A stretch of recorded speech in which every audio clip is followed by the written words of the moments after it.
Good day folks, my name is Sean and this is Air Photography. Today we're just going to be doing a very simple unboxing and setup of the new iPad Pro. This is the new one with the M1 processor. Apple announced it back in April. They put pre-sales up at the end of April and it was about a 3-week waiting period to have them shipped. Today is May the 21st and that's the day that they are being released. If you go to order one online right now, there is quite a waiting period. I believe the ship times have slipped all the way into July. However, being today is release day, a lot of stores did get some limited stock, so if you do want one, you're best to try that option first. I imagine by tomorrow a lot of the in-store stock will be sold out, so it's not something you should hesitate if you do want one. So anyways, we'll just get right into it here. We're going to talk about the one I purchased, why I purchased it, and some of the new features.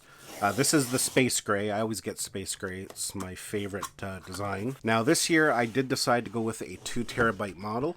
I know it's a little overkill, but I'll kind of get into the why I went with 2TB coming up here. You can see on the back of the box here, iPad Pro 12.9 inch, 5th generation, Wi-Fi, and 2TB of storage. Now the reason I decided to go with the 2TB option is pretty simple. For those of you who are regular to my channel, you know that I am a 100% mobile editor. I edit everything on my iPad Pro. That goes for my YouTube, TikToks, personal stuff, and for some clients as well. I very rarely use a laptop nowadays. Of course, there are some tasks that you still have to do on a computer or laptop, but everything I do when it comes to photo editing, video editing is done in LumaFusion on the iPad Pro. Let's go ahead here and we will get into it.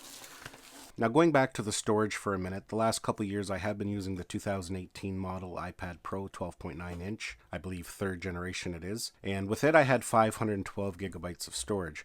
And for the most part that worked, but I was finding myself running out of storage space and having to transfer stuff back to drives and then back over to the iPad when I needed it. And really it's pretty inconvenient. Sometimes I have a lot of works in progress on the go, and I just like to keep the files on the iPad for easy access instead of having to transfer all the time. Especially with cameras now shooting at 5.4K and higher, you know, that storage space gets eaten up pretty quickly. Originally I was just going to go to the 1TB model. I figured that would be enough storage.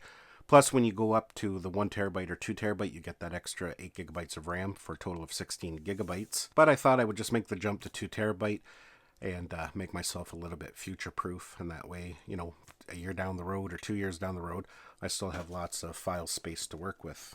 So let's go and we'll take it out of the box here. So we've got the iPad here, and really for the most part it does look identical, and we'll open that up here in a second. We'll take a look at the accessories. We have our literature, and of course our Apple stickers didn't want to come out of the box there. Then of course we have our charger and our USB-C to USB-C charging cable. So we'll go ahead and we'll take it out of the protective wrapping here. There we go there. That's the Space Gray. And of course, we still have that nice camera setup with LiDAR. And I'm going to do a quick setup just with my other iPad. I'm not going to transfer all my files over because that will take quite some time. And then we're going to talk a little bit more about it and some of the new features and why I was really excited about this iPad. So let's go ahead and we'll get things set up. Select Canada. So we'll hit continue. We'll line up that graphic. There we go there. Now a couple of really interesting things why I am excited about this new iPad Pro. Obviously because of the M1 processor, it's going to be blazing fast. It's got a lot more memory. If you get the 1TB or 2TB model, you get 16 gigabytes of RAM. And that's compared to 6 gigabytes with the 4th generation and only 4 gigabytes with the 2018 model, which is the one I'm using. So it's quite the performance boost. Now you also get a Thunderbolt port now. Now it's USB-C, so you can still charge it up and it's still compatible with all your USB-C accessories. But for me, why I am happy about that is now in LumaFusion, if you use LumaFusion to edit video, as long as you have one of the faster drives, the ones that support 1050 megabit transfer rate, I do believe, then you can now edit right off your hard drive. You don't have to copy it over, or LumaFusion won't copy it over first. So that's going to offer a huge amount of space savings as well. Now Face ID I'll just set up later. Another nice new feature is the new front-facing camera. It has a feature called Center Stage. Basically, when you're in things like FaceTime, the camera will follow you around. It'll even get wider if 2 people come into frame, or if you happen to move off center, the camera will follow you and keep you in center frame. So it's all set up now. We've transferred all the basic settings over. Like I mentioned, I will go ahead and do a full restore once I'm done this video because it will take about 3 hours to transfer everything over. Now, other than the new M1 processor that's inside the iPad Pro, another big selling point why I think a lot of people will be switching over to the 12.9 inch is its new Liquid Retina XDR display. It now uses mini LEDs, and with that you're able to get 1000 nits of continuous brightness, and you can also get peak brightness of 1600 nits when viewing and editing HDR. Now I've already gone ahead and transferred over a few HDR clips that I shot this morning in my back garden. Now, you're not going to be able to see this because I'm just going to be uploading it to YouTube in a non-HDR format. But if you have something like the iPhone 12 Pro, you know just how great that HDR is. And yeah, that's actually pretty impressive. You can see the screen brighten right up as soon as you launch an HDR clip.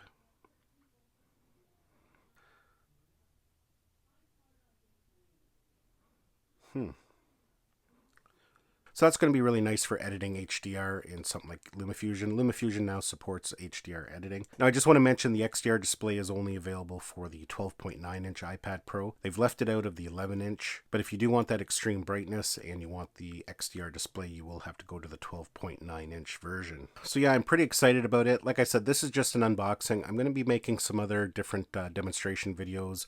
We're going to be comparing it to the old one. We're going to do some test renders in LumaFusion. We're going to do some file transferring tests to see the different speed differences of different drives. And with the new Thunderbolt port, we're going to see how that makes a difference as well. Now, really the only limiting factor to this new iPad Pro is really the operating system.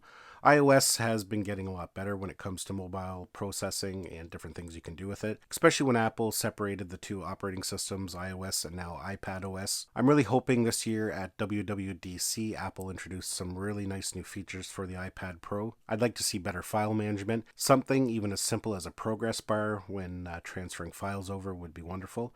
I don't know why they haven't included that yet. And I'd like to see the software a little bit more powerful for people who want to use it full time like a computer. After all, with the speed of the M1 processor, the 16 gigabytes of memory, basically we have the specs of the new M1 MacBook Pro that was launched last fall. Right now, as mentioned, the only difference is the operating system. Now, before I go quickly here, I'm just going to test out the Magic Keyboard.